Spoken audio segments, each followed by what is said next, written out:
Hello everyone, welcome to my YouTube channel Amit tech to all. आप सभी का स्वागत है मेरे यूट्यूब चैनल पर। तो आप लोग थंबनेल ये समझ के आएंगे इस वीडियो में। तो आज हम इस वीडियो में पढ़ेंगे टेली के बारे में। टेली क्या है और वो किस किस तरह की काम करता है। तो इसलिए आप लोग वीडियो में अंत तक बने रहें। तो चले स्टार्ट करते हैं।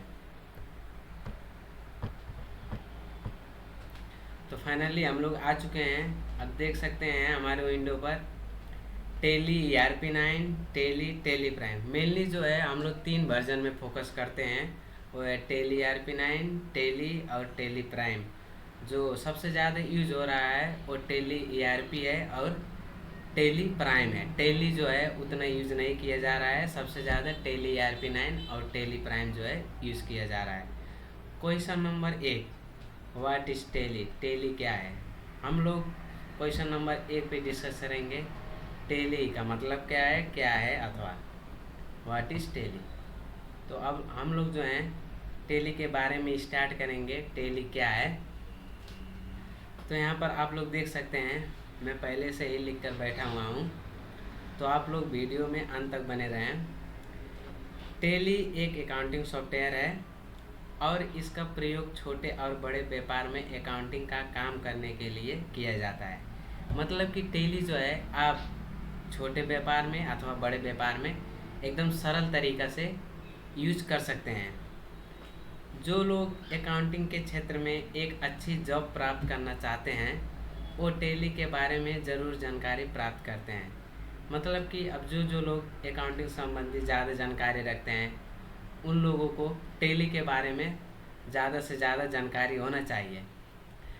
टेली का यूज करके आप किसी भी कंपनी का ग्रोथ का भी पता कर सकते हैं। अगर सरल भाषा में टेली की परिभाषा बताई जाए तो टेली का अर्थ होता है पैसे की सोल्यूशन करना। मतलब टेली के in the easy way you to learn. Tally का मतलब होता है पैसा, जो कि पैसे को सोल्यूशन एकदम सरल तरीक़ा से करता है। टेली क्या है? मैं किसी भी वस्तु को कहाँ से ख़रीदा गया है और कितने रुपए में ख़रीदी गई है, ये सब जानकारी रिकॉर्ड की जाती है टेली में। अब टेली में जो है हमारा जो कंपनी है सामान परचेज़ करता है, कहाँ से परचेज़ किया सामान, कितने में किया, ठीक है, कहाँ रखेगा, किसको बेचेगा, ये सब जो रिकॉर्ड है हमारे टेली में रिकॉर्ड किया जाता है। दूसरा क्वेश्चन है हमारा, टेली को किस देश ने डेवलप किया था? Which country develop Tally? Tally को किस देश ने डेवलप किया? अब देखिए हमारा जो है टेली को टेली सॉल्यूशन प्राइवेट लिमिटेड ने बनाया है और Tally solution private limited company Bengaluru में है। मतलब टेली प्राइवेट जो सॉल्यूशन है उसको बेंगलुरु ने डेवलप किया है। एक कंपनी इंडिया की सबसे प्रसिद्ध कंपनियों में से एक है। मतलब जो टेली है जो बेंगलुरु ने बनाया है वो प्रसिद्ध कंपनियों में से एक प्रसिद्ध जो है। टेली को श्याम सुंदर गोयनका और उनके बेटे भारत गोयनका जी ने बनाया था। टेली को जो डेवलप किए थे वो श्याम सुंदर गोयन जी और उनके बेटे भारत गोयन का हाथ था। भारत में टेली को एक अकाउंटिंग सॉफ्टवेयर के रूप में यूज़ किया जाता है। ये सभी देशों में टेली एक अकाउंटिंग सॉफ्टवेयर के रूप में यूज़ किया जाता है। जो हमारा तीसरा क्वेश्चन है वो है टेली की फुल फॉर्म। अब हम लोग जानेंगे टेली का जो पूरा रूप है वो क्या है। Transaction allowed in a linear line yard. Tally का जो पूरा रूप है transaction allowed in a linear line yard है। टेली पूरे भारत में सबसे ज़्यादा उपयोग होने वाला एक अकाउंटिंग सॉफ्टवेयर है और इसे टेली सॉल्यूशन प्राइवेट ने बनाया है। वो तो सही बात है, टेली जो है भारत में सबसे ज़्यादा यूज होने वाला अकाउंटिंग सॉफ्टवेयर है और टेली को प्राइवेट लिमिटेड सॉल्यूशन ने बनाया है। इस कंपनी का मेन हेड क्वार्टर भारत के बेंगलुरु शहर में है। आज के समय में भारत में लगभग 10 लाख से भी अधिक लोग टेली का इस्तेमाल करते हैं। टेली को सन 1986 में बनाया गया था और ये जो टेली सॉफ्टवेयर है वो सिर्फ भारत में ही नहीं पूरा विश्व में जो है सबसे ज़्यादा अधिक लोग यूज करते हैं। और टेली को बेंगलुरु ने डेवलप किया था 1986 में। तो आगे बढ़ते हैं, टेली किस तरह का काम करता है। अब देखिए टेली में जो है बहुत सारे फंक्शन हैं, कौन फंक्शन क्या काम करता है और सब हम डिटेल में जानेंगे। अब शुरू का जो पॉइंट हो, create delete and close company, इसका मतलब क्या होता है, टेली में हम लोग कंपनी बना सकते हैं, उसे डिलीट कर सकते हैं और वो कंपनी बंद भी कर सकते हैं। दूसरा है क्रिएट लेजर, लेजर बना सकते हैं। लेजर का फ़ायदा क्या होता है, जो हमारे कंपनी में 1 वर्ष का ट्रांजेक्शन होता है, हम लोग टेली में एक कंपनी में 1 वर्ष तक काम कर सकते हैं। वो 1 वर्ष में कितना प्रॉफिट हुआ, कितना लॉस हुआ, कितना इनकम हुआ, कितना एक्सपेंसेस हुआ, कितना बैंक से कारोबार हुआ, ठीक है, वो सब जो डिटेल है हम लोग लेजर से ही फाइंड करते हैं, ठीक है, वो भी लेजर बनाना पड़ता है।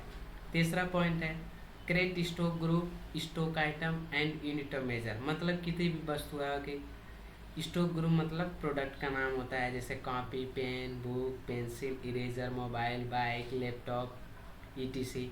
स्टॉक आइटम मतलब नाम से आता है, जैसे लैपटॉप तो हुआ नाम से, Dell laptop, HP laptop. Stock group bike, stock item FZ bike, Pulsar bike, super bike. Unit of measure का मतलब क्या होता है, वो जो वस्तुएं हैं, सामान है, वो किस में पाया जाता है। अब जैसे कॉपी हो गया, कॉपी आपके दर्जन में, वाई नूडल हो गया पैकेट में, राइस हो गया केजी में, किस में पाया जाता है, वो यूनिट ऑफ मेजर है। परचेज वाउचर की जो एंट्री होती है वो कैश और क्रेडिट में होता है, और कैश और क्रेडिट में करते समय डिस्काउंट रिबेट कैसे दिया जाता है वो भी इसी में होता है। 5वां नंबर पे है sales voucher, sales voucher entry with cash and credit as well as discount rebate. Sales भी कैश और क्रेडिट में होता है, और कैसे हम डिस्काउंट बैट दे सकते हैं। 6 नंबर पे है पेमेंट वाउचर एंट्री जो विद कैश रहा चेक। हमारा कंपनी पेमेंट करता है वो 2 किस्म से, कैश और चेक। कितना कैश भुगतानी करता है, इधर चेक से। लेकिन आप चेक से करते हैं तो चेक ना लिखकर आपको बैंक को नाम लिखना पड़ता है। कंट्रा वाउचर, और इसमें जो है एक वाउचर छूट गया है, रिसिप्ट वाउचर। आप रिसिप्ट वाउचर कर सकते हैं कैश और चेक में।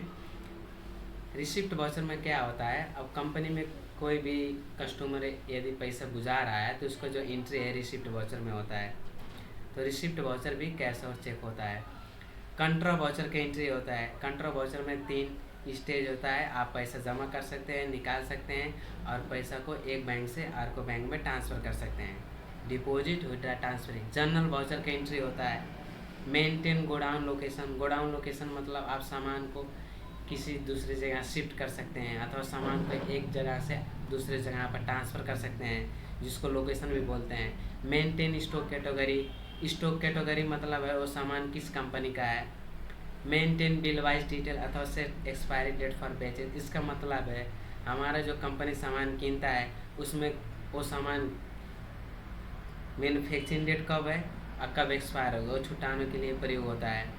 Maintain separate actual and bill quantity, मतलब एक्चुअल एंड बिल क्वांटिटी मतलब आप कोई भी सामान कीन रहे हैं, उस सामान के साथ में आप सामान फ्री पा रहे हैं, तो जो टोटल सामान होता है एक्चुअल में होता है, और बिल में आप जितना सामान का पैसा करेंगे, जितना सामान का भरपाई करेंगे, उतना ही लिखना पड़ता है।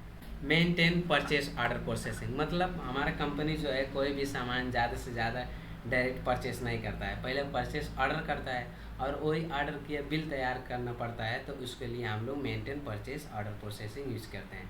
सेल्स ऑर्डर प्रोसेसिंग, हमारे जो कस्टमर है कोई भी सामान ऑर्डर करने के लिए कंपनी में आता है तो उसके लिए सेल्स ऑर्डर प्रोसेसिंग प्रयोग होता है।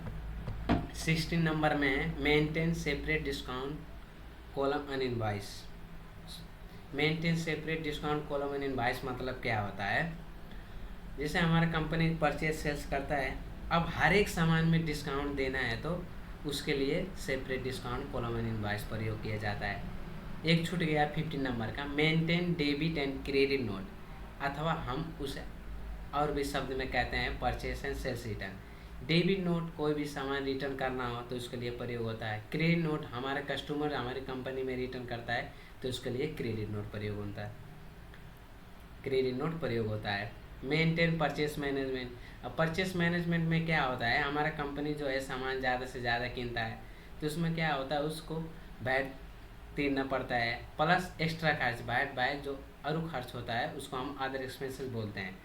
तो उसमें क्या होता है, अदर एक्सपेंसेस में बैठ कर जो टोटल खर्च होता है, हमारा कंपनी जो पहले के रेट में सामान किना हुआ है उसमें क्या होता है, तो अदर एक्सपेंसेस और बैठ कर जो टोटल खर्च है प्रत्येक सामान में ऐड हो जाता है। ऐड होकर प्रत्येक सामान में नया रेट आता है, वही हो परचेस मैनेजमेंट। सेल्स मैनेजमेंट में क्या होता है, एक्सपोर्ट होता है, डीलर होता है, कस्टमर, और भाषा में बोले तो होलसेलर, रिटेलर, कस्टमर होता है। उसमें क्या होता है, स्टॉक आइटम सेम होता है, प्राइस लेवल जो है, जो रेट होता है प्राइस लेवल अनुसार फर्क होता है। 19 नंबर में है maintain delivery and receive note using tracking number. Delivery व रिसीव नोट जो है परचेस ऑर्डर और सेल्स ऑर्डर का जो फिर से बिल बनाना होता है उसके लिए प्रयोग होता है, जिसमें चाहे ट्रैकिंग नंबर होता है, वो एकदम इम्पोर्टेंट होता है। Maintain rejection inward and outward note using tracking number, मतलब परचेस ऑर्डर अथवा सेल्स ऑर्डर जो सामान हम लोग ऑर्डर किए हुए हैं उस सामान में कोई भी सामान रिटर्न करना है तो उसके लिए रिजेक्शन इनवर्ड और आउटवर्ड प्रयोग किया जाता है। एलो मल्टी करेंसी है। एलो मल्टी करेंसी मतलब आपको और देश को जो करेंसी होता है अपने देश के करेंसी में कन्वर्ट करना होता है, तो उसके लिए जो है एलो मल्टी करेंसी का प्रयोग किया जाता है।